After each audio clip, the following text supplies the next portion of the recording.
Hello everyone, मेरा नाम जितेश पुरोहित। आप सभी का स्वागत करता हूं मैं अपने यूट्यूब चैनल पर। आज दिनांक 12/7/2020 और आज की वीडियो में हम बात करेंगे राजस्थान जीके से संबंधित 15 महत्वपूर्ण प्रश्नों पर। तो पूरी वीडियो को आप ध्यानपूर्वक देखिए और आज की वीडियो की पीडीएफ फाइल आप डिस्क्रिप्शन से डाउनलोड कर सकते हो। अगर आप लोग चैनल पर नए हो तो चैनल को सब्सक्राइब कर लीजिए तथा पास बने हुए बेल आइकन को भी प्रेस कर दीजिए, जिससे क्या होगा, जब भी वीडियोज़ आएगी आप लोगों को नोटिफिकेशन मिलता रहेगा। आप सभी के प्यार से मेरे 40 सब्सक्राइबर कंप्लीट हो चुके हैं, तो आज का अपना टारगेट है इस 40 को हम 50 तक पहुंचाएं, ताकि हमारी फैमिली और बढ़ती रहे। तो आप इसे अपने ग्रुप्स में शेयर करते रहिए। तो चलिए वीडियो की शुरुआत करते हैं। आज का पहला क्वेश्चन आप लोगों के लिए, राजस्थान के हनुमानगढ़ जिले की स्थापना कब हुई?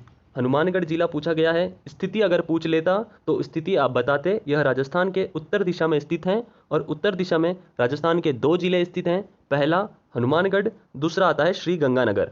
श्री गंगानगर जिले से ही अलग होकर हनुमानगढ़ जिला बना था। यह कब बना है? आप लोग कमेंट बॉक्स में इसका आंसर बताओगे। इस क्वेश्चन का राइट आंसर हो जाएगा 19 जुलाई 1997। राइट आंसर है 19 जुलाई 1997। आप लोगों ने कमेंट में क्या लिखा है एक बार चेक करिए। इस क्वेश्चन का राइट आंसर है 12 जुलाई 1994। 12 जुलाई 1994 मतलब आज ही के दिन इस जिले की स्थापना हुई थी और 19 जुलाई 1997 में करौली जिला बना था। कौन सा जिला बना था? करौली जिला बना था। और 31वां जिला बना है हमारा हनुमानगढ़। राजस्थान पुलिस परीक्षा 2018 में पूछा गया क्वेश्चन है कि हनुमानगढ़ जिला राजस्थान का कितवा जिला है, तो हम बताएंगे 31वां जिला, और करौली जिला यह है 32वां जिला। चलिए मैं आप लोगों की जिलों से संबंधित परेशानी ही दूर कर देता हूं। देखो, राजस्थान में स्वतंत्रता से पूर्व 25 जिले थे। वह एक केंद्र शासित प्रदेश था। ये चीज़ आपको याद रखनी है। एक केंद्र शासित प्रदेश अजमेर मेरवाड़ा। इसके एकमात्र मुख्यमंत्री कौन थे, ये आप लोग मुझे कमेंट करके बताओगे। अब जैसे जैसे टाइम बीतता गया, राजस्थान में नए नए जिलों का निर्माण होता गया। जैसे सबसे पहला जिला बना था राजस्थान में 26वां, यह जिला बना है अजमेर। कब बना था? तो यह बना था 1 नवंबर 1956 में।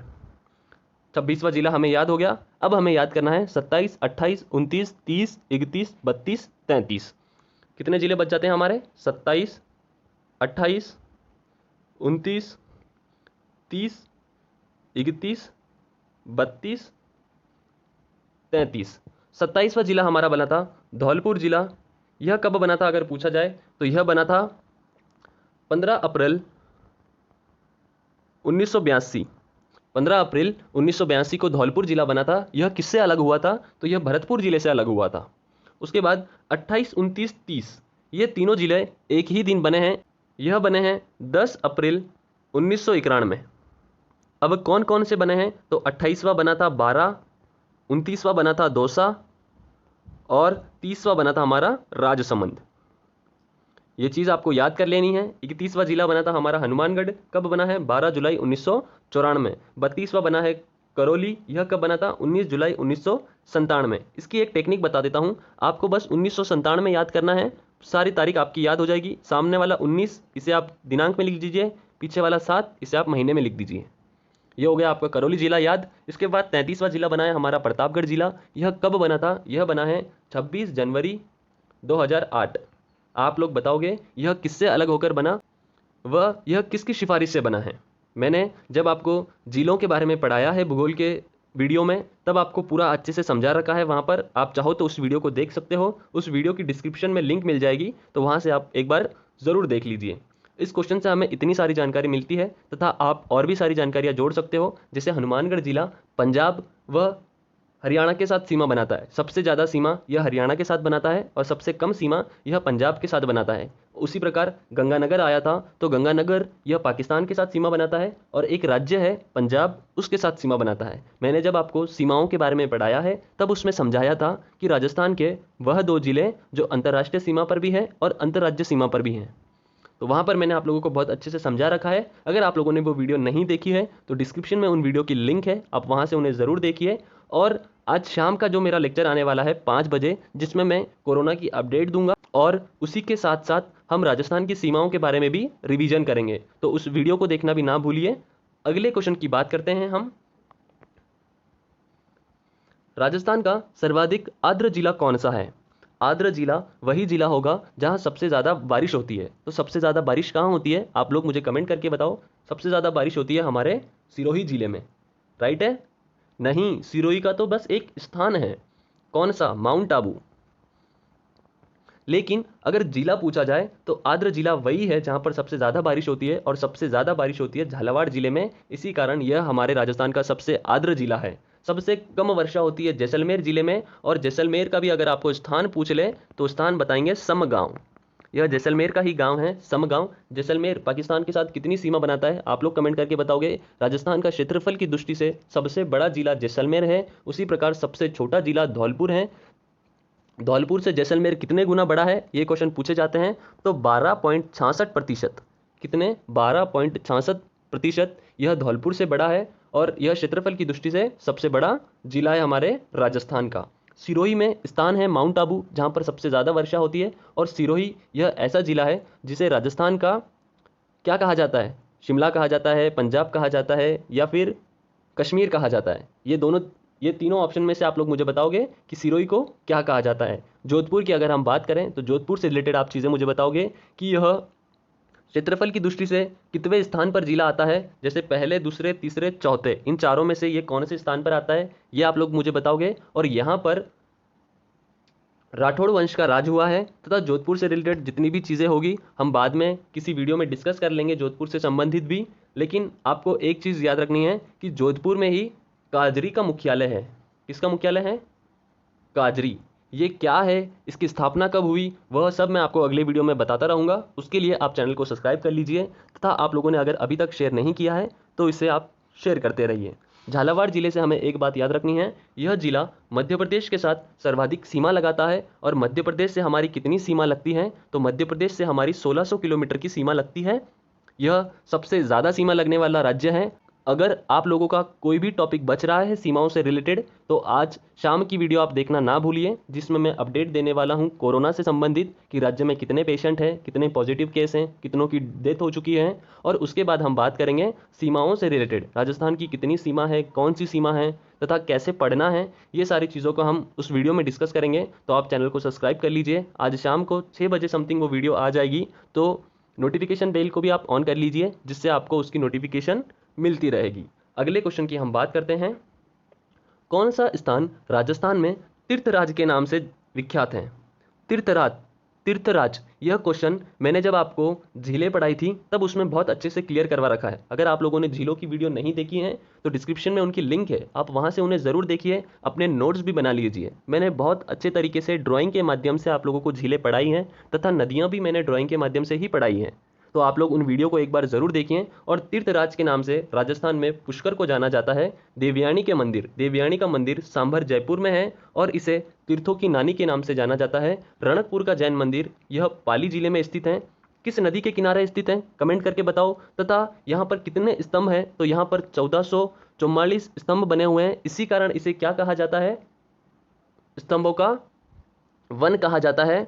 और उसके बाद इस मंदिर की स्थापना किसने की थी, यह आप कमेंट करके बता सकते हो। और एक और क्वेश्चन पूछा जाता है कि रणकपुर का जैन मंदिर मेवाड़ के किस शासन के काल में बना था?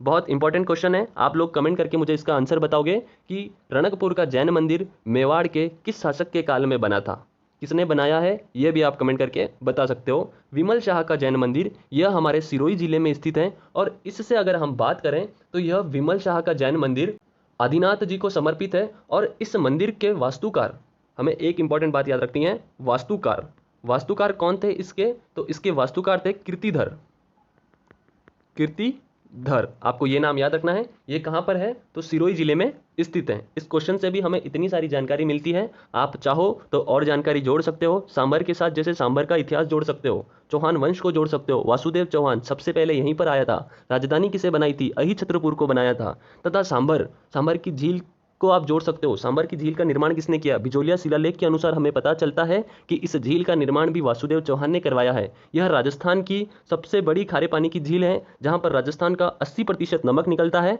और भारत का कितने प्रतिशत नमक निकलता है, आप लोग कमेंट करके बता सकते हो अगर आपको पता है तो। और नहीं पता है तो कोई बात नहीं है, हम मंडे को इस झील से रिलेटेड ही बात करेंगे। तो उसके लिए आप चैनल को सब्सक्राइब कर लीजिए, तथा मंडे वाली वीडियो देखना ना भूलिए। अगले क्वेश्चन पर हम बात करते हैं। राजस्थान स्टेट सॉल्ट वर्क्स उपक्रम कहाँ पर है? उपक्रम बताना है आपको, उपक्रम कहाँ लगा हुआ है। तो यह राजस्थान की डीडवाना झील पर लगा हुआ है। यह राजस्थान की खारे पानी की झील है डीडवाना झील, जो नागौर जिले में स्थित है। कहाँ स्थित है? नागौर जिले में स्थित है। और सांबर झील यह जयपुर में स्थित है। पंचपदरा झील यह बाड़मेर में स्थित है। खारे पानी की झील से रिलेटेड आपके कोई भी क्वेश्चन है तो आप कंफ्यूज मत होइए, परेशान मत होइए। मंडे से मेरी वीडियो चलेगी राजस्थान की खारे पानी की झीलें, क्योंकि इस वीक में मैंने राजस्थान की मीठे पानी की झीलें कवर कर दी है। तो आप लोग चाहो तो उन वीडियो को देख सकते हो, लेकिन अगर आपको खारे पानी की झीलें देखनी है तो आप चैनल को सब्सक्राइब कर लीजिए, बेल आइकन को ऑन कर दीजिए। जो हमारी मंडे से वीडियोस चलेगी वहाँ पर आपको इन सारी झीलों के बारे में इंफॉर्मेशन दे दी जाएगी। नागौर राजस्थान के बीच में आने वाला जिला है। और वह कौन सी तहसील है? नागौर में वह कौन सी तहसील है जो राजस्थान के मध्य में स्थित है? आप लोग कमेंट करके बताओ। नागौर से रिलेटेड और क्या चीज़ें आपको याद हैं? केमांस का किला तथा उससे संबंधित राजस्थान में सबसे ज़्यादा खारे पानी की झीलें नागौर में स्थित हैं। लूणी नदी यहाँ से बहती है नागौर से। और क्या चीज़ें पता है नागौर से रिलेटेड आप लोगों को? बताओ बताओ, नागौर से रिलेटेड और क्या पता है? नागौर से अगर कोई मेरा भाई, कोई मेरा मित्र अगर देख रहा है तो बताइए कि आप लोगों को क्या चीज़ें पता है नागौर से रिलेटेड। अपने अपने ज़िले से आप जहाँ से भी देख रहे हो, आप लोगों को क्या क्या चीज़ें पता हैं, बस 3 चीज़ें ही कमेंट करो, लेकिन कमेंट ज़रूर करो। और आप लोग अगर कमेंट नहीं करते हो तो मेरे इसी प्रश्न का जवाब आप अपने नोटबुक में नोट करिए। मेरा बस यही मोटो है कि आपको चीज़ें याद आए तथा जब आपसे कोई क्वेश्चन पूछे आपको वो चीज़ें क्लिक होनी चाहिए। और इसका सबसे बढ़िया और मूल मंत्र यही है कि चीज़ें हमें जब भी याद आएगी हम उन्हें कहीं ना कहीं लिखेंगे और उन्हें जब भी हमें टाइम मिलेगा उन्हें हम पढ़ते रहेंगे। तो चलिए अगले क्वेश्चन की शुरुआत करते हैं। राजस्थान में कांच निर्माण उद्योग कहाँ सबसे अधिक है? कांच निर्माण पूछा गया है तो जब भी कांच की बात आए तो राजस्थान में पूर्व में सबसे ज़्यादा कांच का उद्योग है। और पूर्व वाला हमारा जिला जो धौलपुर जिला, और धौलपुर जिला राजस्थान का सबसे छोटा जिला है। इसका क्षेत्रफल कई बार पूछ लिया जाता है। आप लोग कमेंट करके बताओ इसका क्षेत्रफल कितना है। चलो नहीं पता है कोई बात नहीं। इस जिले का क्षेत्रफल 3034 वर्ग किलोमीटर, 3034 वर्ग किलोमीटर इस जिले का क्षेत्रफल है। यह जैसलमेर से कितने गुना छोटा है ये भी पूछ लिया जाएगा। और इस जिले से जैसलमेर कितना बड़ा है ये भी पूछ लिया जाता है। तो आप लोगों को अगर पता है तो कमेंट करके बताओ, नहीं पता है तो भी कमेंट करो कि हमें ये जानकारी नहीं पता है, ताकि मैं अगली वीडियो में इन क्वेश्चंस के आंसर देने का ट्राई करूं और आप लोगों को जानकारी ज़्यादा से ज़्यादा देने का ट्राई करूं। उदयपुर जिला कहाँ पर स्थित है तथा इसे क्या कहा जाता है? इसे जलचरों की बस्ती कहा जाता है। अगर हमें झील पूछेगी तो हम बताएंगे जयसमंद झील को जलचरों की बस्ती कहा जाता है। जिला पूछेगा तो हम बताएंगे उदयपुर को जलचरों की बस्ती कहा जाता है। उदयपुर में बप्पा रावल ने कौन सा मंदिर बनाया है आप लोग मुझे बताओ। तथा उदयपुर से संबंधित और क्या चीज़ें हैं आप लोग मुझे बताओ। जग मंदिर, जग निवास किस झील में बने हुए हैं? उदयपुर में ही है, लेकिन किस झील में है? आप लोग कमेंट करके बताओ। अगर आप लोगों को जानकारी अच्छी लग रही है तो चैनल को प्लीज़ सब्सक्राइब करिए, वीडियो को लाइक करिए। और आज मेरा टारगेट है 50 सब्सक्राइबर करने का। 40 तो आप लोगों के प्यार से हो चुके हैं, 10 सब्सक्राइबर और हमें ऐड करने हैं। तो आप अपने मित्रों में इसे शेयर करिए ताकि वह भी ये क्वेश्चन देखें, उन्हें वीडियो अच्छी लगे और चैनल को सब्सक्राइब करें। अगले क्वेश्चन की हम बात कर लेते हैं। अगला क्वेश्चन, भरतपुर अलवर से भी आप चीज़ें जोड़ सकते हो। जैसे भरतपुर में अगर हम झीलों से रिलेटेड जोड़े तो भरतपुर में एक झील है मोती झील, जिसे भरतपुर की लाइफलाइन कहा जाता है। और मोती झील से ही एक नहर निकाली गई है। उस नहर का नाम क्या है आप कमेंट करके बताओ। और वह नहर का पानी कहाँ जाता है भरतपुर का दुर्ग। इस प्रकार से आप चीज़ों को याद करिए, चीज़ों को बस लिंक करते चलिए, चीज़ों को याद करते चलिए। अरे अलवर में कौन सी झील है? बहुत ही फेमस झील है जिसे राजस्थान का नन कहा जाता है। उस झील का नाम आप मुझे कमेंट करके बताओ। अगर आपको नहीं पता है तो मेरी जस्ट कल की वीडियो आई हुई है जिसमें मैंने अन्य सभी झीलें पढ़ाई हैं, मैप के द्वारा झीलें समझाई है मैंने। आप लोगों ने अगर वो वीडियो नहीं देखी है तो डिस्क्रिप्शन में लिंक है, वहाँ से उस वीडियो को ज़रूर देखिए। आपका यह आंसर आपको उस वीडियो में मिल जाएगा। अलवर भरतपुर को ही कौन सा क्षेत्र कहते हैं? बताओ बताओ कौन सा क्षेत्र कहते हैं इसे। तथा ज्योग्राफी से रिलेटेड अगर मैं क्वेश्चन पूछूं तो भरतपुर किसके साथ सीमा बनाता है और अलवर किस राज्य के साथ सीमा बनाता है? आप लोग मुझे बताओ। अलवर क्या 2 राज्यों के साथ सीमा बनाता है या भरतपुर 2 राज्यों के साथ सीमा बनाता है? देखो आपने कहीं नोट्स में लिख रखा होगा ये सारी चीज़ें, एक बार उन नोट्स को भी देखिए। बेचारी पता नहीं लॉकडाउन के बाद कहाँ पड़ी हुई है। एक बार देख लीजिए कि इन दोनों में से कौन सा वह जिला है जो 2 राज्यों के साथ सीमा लगाता है। थोड़ा सा देख लीजिए, चलो थोड़ा सा देख ही लो। उठो उठो, निकालो नोट्स निकालो, देखो देखो। आप मुझे कमेंट बॉक्स में अपना आंसर रख सकते हो। हम बात करते हैं अगले क्वेश्चन से रिलेटेड। निम्न में से भरतपुर का संस्थापक कौन है? बहुत ही बढ़िया क्वेश्चन है। भरतपुर का संस्थापक पूछा गया है। अजय राज, नाना गुरुजी, अजय राज तो अजमेर का संस्थापक है। अजमेर में इसने क्या किया था? चौहान वंश की स्थापना की थी। कब की थी? 1113 में की थी। गढ़बीटली दुर्ग बनाया था तथा अजमेर को अपनी पहली राजधानी बनाया था। गढ़बीटली दुर्ग क्या याद आता है? वर्तमान में नाम तारागढ़ रखा गया है। नाम किसने रखा था? पृथ्वीराज सिसोदिया अपनी पत्नी ताराबाई के साथ यहाँ पर आता है, इस गढ़बीटली दुर्ग का मरम्मत करवाता है, जीर्णोद्धार करवाता है। उसके बाद अपनी पत्नी के नाम पर ही इस दुर्ग का नाम रख देता है तारागढ़ दुर्ग। और तारागढ़ दुर्ग में वह कौन सी रानी थी जिसने अपना जीवन बिताया है? तो वह थी हमारी रूठी रानी। रूठी रानी के नाम से कौन जानी जाती है? तो रानी उमादे। कौन जानी जाती है? रानी उमादे जानी जाती है। यह कहाँ से संबंध था इनका? तो इनका संबंध था जैसलमेर से। लूणकरण सिंह भाटी की यह पुत्री थी और इनका विवाह राठौड़ वंश के मालदेव के साथ हुआ था। कब हुआ था? आप कमेंट करके बता सकते हो। तथा इनकी जानकारी उमादे चरित्र से मिलती है या रूठी रानी चरित्र से मिलती है? इस चरित्र को किसने लिखा है? आप मुझे कमेंट करके बताओ कि इनकी जानकारी किसने लिखी है।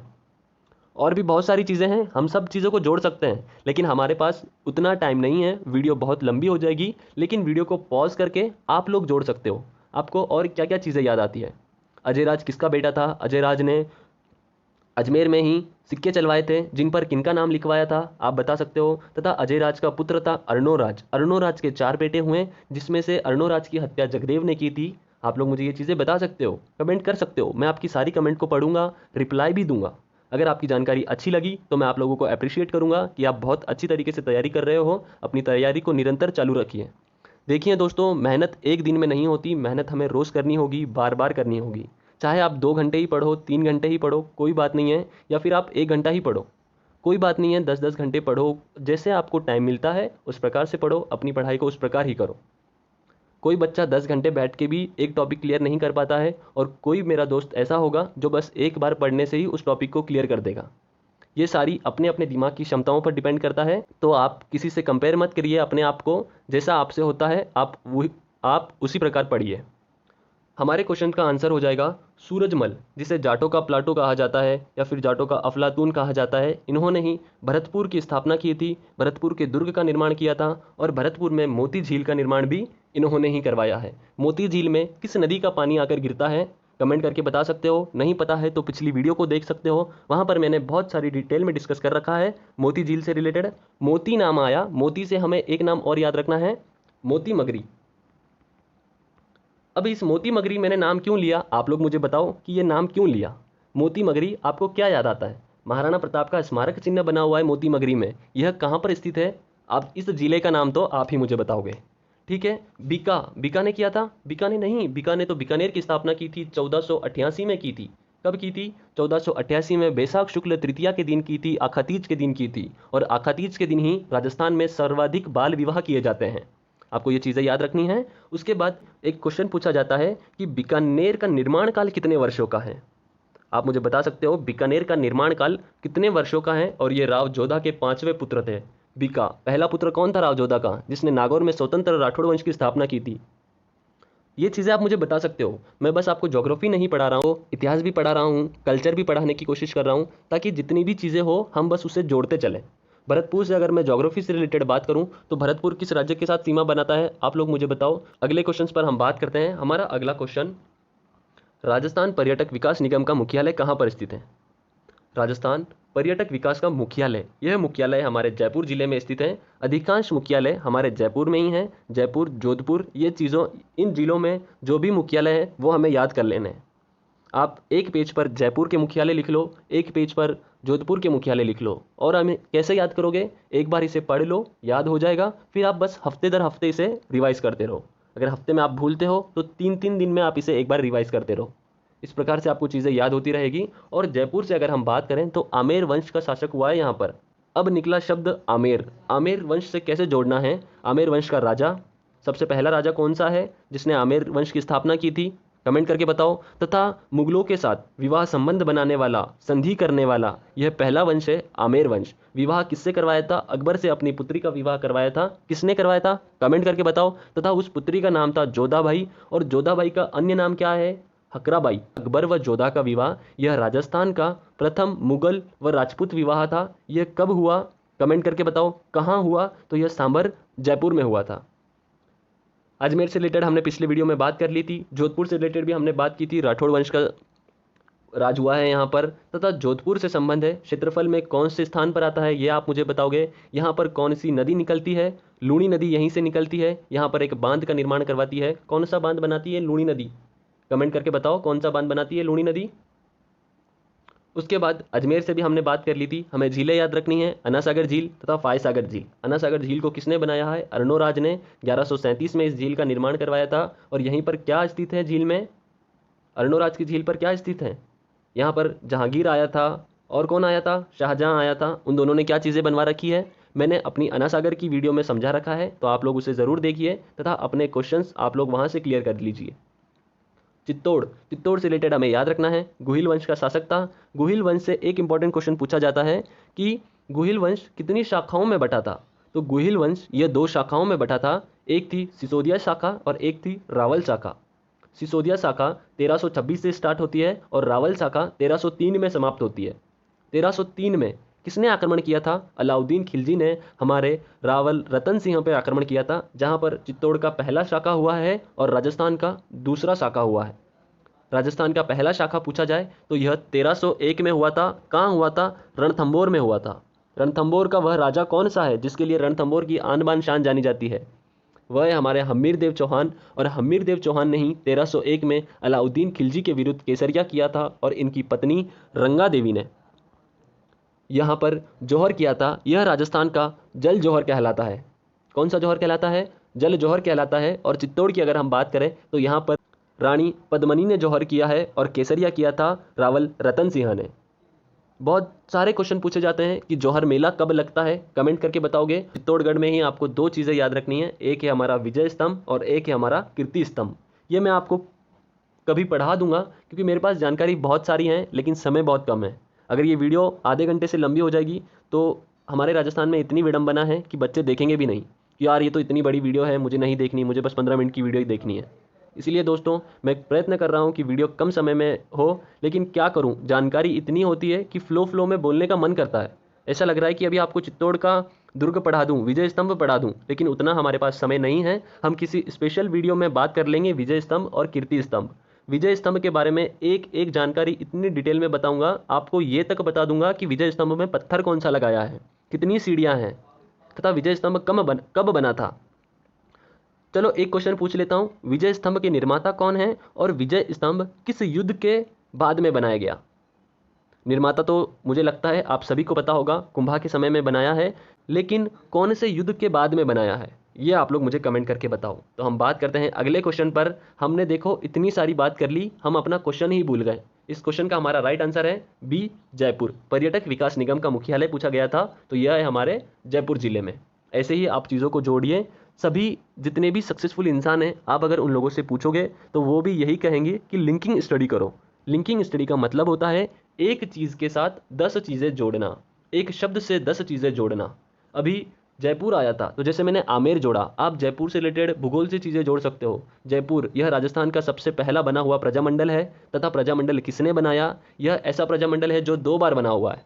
एक बार पहले किसने बनाया था तथा दूसरी बार किसने बनाया, ये चीज़ों को जोड़ सकते हो। तथा जयपुर की लाइफलाइन किसे कहा जाता है, वहाँ पर एक नाला है, उस नाले को कहा जाता है। आप लोग कमेंट करके बता सकते हो। अजमेर से मैंने कितनी सारी चीज़ें जोड़ ली, हिस्ट्री जोड़ लिया, भूगोल जोड़ लिया, और आप बहुत सारी चीज़ें जोड़ सकते हो। जैसे नाग पहाड़ी की ऊंचाई पूछी जाती है आप लोगों से, तो 785 नाग पहाड़ी की ऊंचाई मीटर, 785 मीटर नाग पहाड़ी की ऊंचाई। चित्तौड़ से भी चीज़ें पूछी जाती है, लेकिन चित्तौड़ में बस आपको चंबल नदी याद रखनी है, राउत भाटा याद रखना है, जहाँ पर कौन सा बांध बना हुआ है, राजस्थान का सबसे बड़ा बांध राणा प्रताप सागर बांध, तथा चूलिया जलप्रपात आपको याद रखना है। और चित्तौड़ में ही एक चित्तौड़ का जो दुर्ग बना हुआ है ये किन नदियों के संगम पर बना हुआ है, ये भी आपको याद रखना है। तो चलिए अगले क्वेश्चन की बात करते हैं। इस क्वेश्चन में बहुत सारी जानकारी हो गई है अपनी।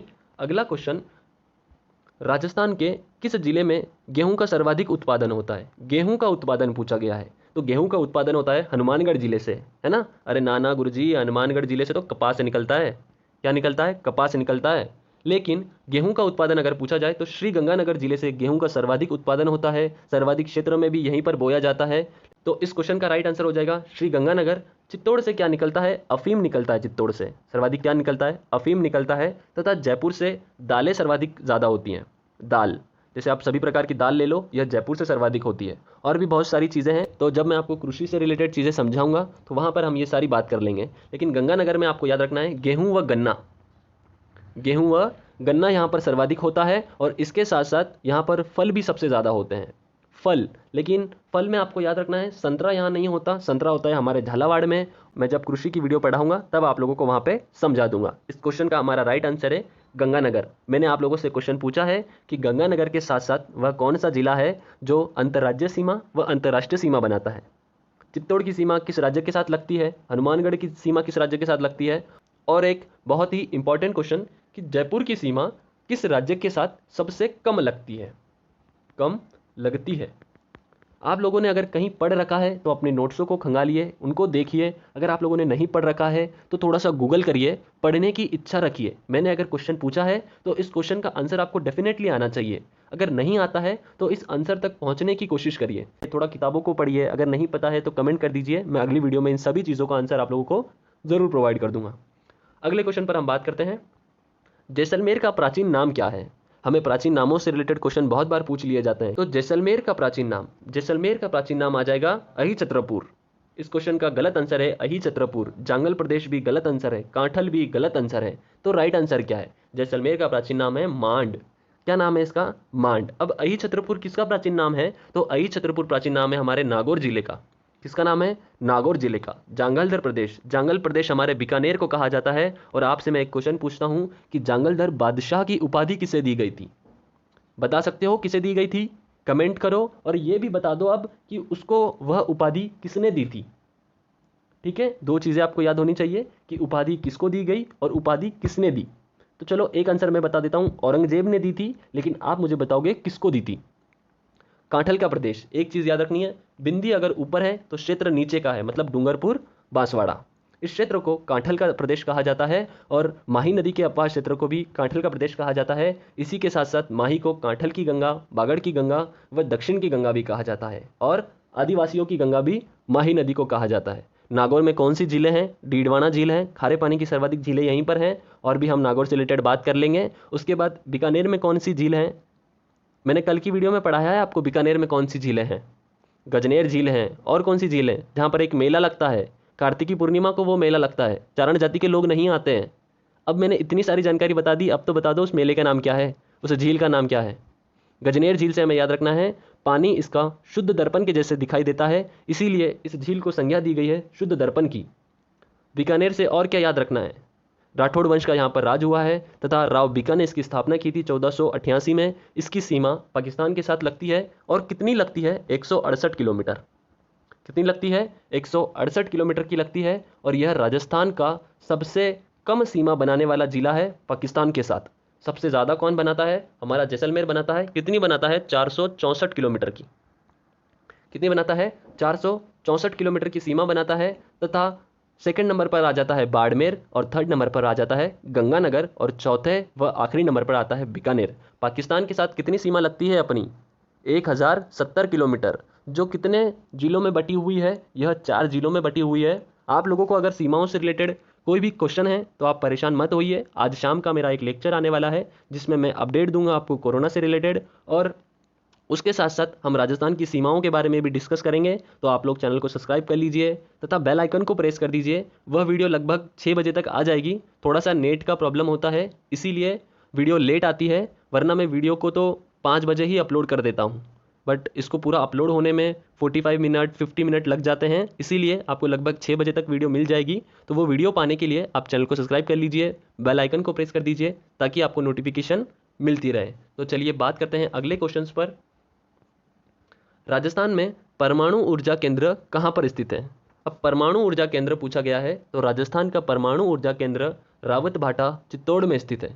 इससे रिलेटेड आपको क्या जानकारी पता है कमेंट बॉक्स में बता सकते हो। और करंट का एक क्वेश्चन है कि रीवा अल्ट्रा मेगा सौर ऊर्जा परियोजना, मैंने क्वेश्चन पूछा है रीवा अल्ट्रा मेगा सौर ऊर्जा परियोजना,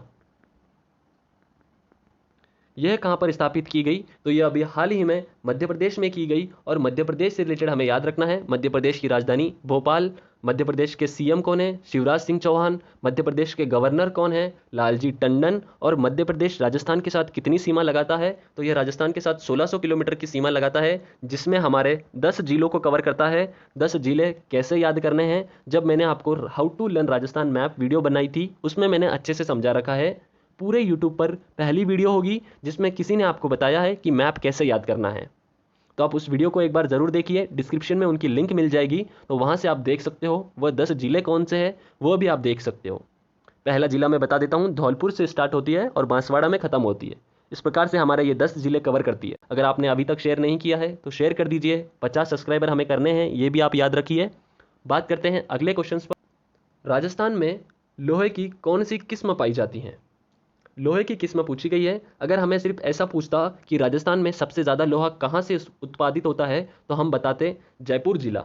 कौन सा जिला, जयपुर जिला। यहाँ से सर्वाधिक राजस्थान में लोहा निकलता है। और आपको यहीं के 3 स्थानों के नाम याद रखने हैं। उन 3 स्थानों का नाम किस प्रकार है वह हम अगली वीडियो में डिस्कस कर लेंगे, जब मैं आपको लोहा खनिज के बारे में पढ़ाऊंगा कि हमारे राजस्थान में से किस जिले से कौन सा खनिज निकलता है। मैं आपके द्वारा एक ही पेज पे याद करवा दूंगा कि कौन से जिले से कौन सा खनिज निकलता है। आप लोग बस अभी के लिए इतना जान लो कि जयपुर से सर्वाधिक लोहा निकलता है। और राजस्थान में कौन से किस्म का लोहा पाया जाता है, तो हेमेटाइट किस्म का लोहा राजस्थान में पाया जाता है। हेमेटाइट किस्म यह लोहे की किस्म है। और लोहे की निम्न 4 प्रकार की किस्में होती हैं, जिसमें हेमेटाइट, मैग्नेटाइट, लिमोनाटाइट और सीडेराइट। यह 4 प्रकार की किस्म होती है, जिसमें सबसे अच्छा लोहा अगर देखा जाए तो मैग्नेटाइट लोहा होता है, जिसमें लोहे के लगभग 80% से भी ज़्यादा अंश पाए जाते हैं। उसके बाद हमारा हेमेटाइट आता है, जिसमें 80 से 60% तक के लोहे के अंश पाए जाते हैं। उसके बाद लिमोनोटाइट, जिसमें 60 से 40% लोहे के अंश पाए जाते हैं। और सीडेराइट, इसमें 40 से भी कम प्रतिशत के लोहे के अंश पाए जाते हैं। तो आपको ये चीज़ें याद रख लेनी है। जब हम खनिज के बारे में पढ़ेंगे तो मैं आप लोगों को वहाँ पर अच्छे से समझा दूंगा। आप बस चैनल के साथ जुड़ जाइए, तथा आप लोगों ने अगर अभी तक शेयर नहीं किया है, लाइक नहीं किया है, तो इसे शेयर लाइक ज़रूर करिए। राजस्थान का 96% फेल्सपार कहाँ से प्राप्त होता है। 4 ऑप्शन है आप लोगों के लिए। अपना आंसर कमेंट बॉक्स में ज़रूर रखिए। तथा आप लोगों ने अगर अभी तक चैनल को सब्सक्राइब नहीं किया है तो प्लीज़ हम्बल रिक्वेस्ट है, चैनल को सब्सक्राइब कर लीजिए, पास बने हुए बेल आइकन को प्रेस कर दीजिए। 40 सब्सक्राइबर हो चुके हैं, 50 सब्सक्राइबर तक पहुंचा दीजिए। आप लोग इसे कर सकते हो, ये आपका प्यार है। आपको बस एक काम करना है, आप इसे अपने 5 दोस्तों में और 3 ग्रुप में शेयर कर दीजिए। बस मेरे लिए आप इतना करिए। मैं आप लोगों के लिए बहुत कुछ करने की सोच रहा हूँ। जैसे मैं राजस्थान को ज्योग्राफी आपको पूरा पढ़ाने वाला हूँ, लेकिन मैं बस ज्योग्राफी पे सीमित नहीं रहूँगा। ज्योग्राफी के साथ साथ हिस्ट्री को भी जोड़ूंगा, कल्चर को भी जोड़ूंगा। आप पहली बार पढ़ रहे होंगे कि कोई आपको ज्योग्राफी के साथ हिस्ट्री पढ़ा रहा है और कल्चर भी पढ़ा रहा है। तो आप सारी चीज़ों को मेरे से अच्छे से जान लोगे। तो आपको बस चैनल को सब्सक्राइब करना है, तथा जितना हो सके उतना इसे शेयर करते रहिए, प्यार करते रहिए। जय हिंद, जय भारत। तो आज की वीडियो यहीं पर समाप्त होती है। आपके कितने राइट आंसर हुए हैं आप कमेंट बॉक्स में बताओ।